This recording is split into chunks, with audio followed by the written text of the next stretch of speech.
this video, I'm going to show you how I like to bind off to match the long tail cast on for this throw that I'm working on.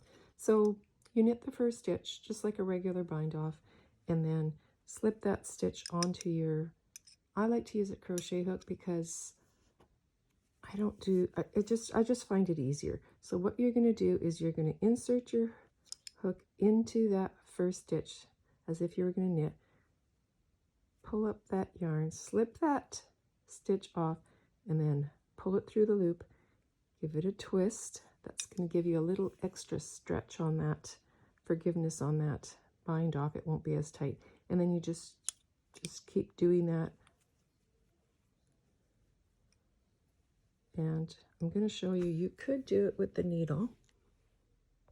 So you could do it with your needle just as easily. So you just slip in your needle as if to knit, grab that yarn,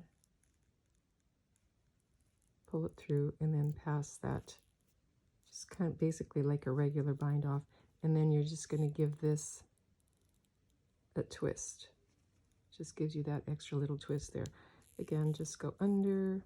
I'm not a continental knitter, so I really struggle doing it like this. So that's why I do it this way. I like to do it with the hook, because when you're an English style knitter, you have to hold it this way, and then you go in, wrap around, pass that over, and then to do this last part, you have to get your yarn out of the way so you can twist it. It's just a little more convoluted, I find, so I just like to use the hook. I just stick the hook in there. When I crochet, I hold the yarn in this hand, but my brain just only works one way, so that's how I do it. So give that a twist.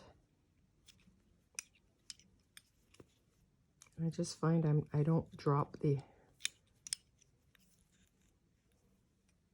and it gives you a really nice result, and it looks quite similar to the long tail cast on. And for this particular pattern, I'm going to be folding this under and creating a hem here so that the tassel is at the end of your blanket.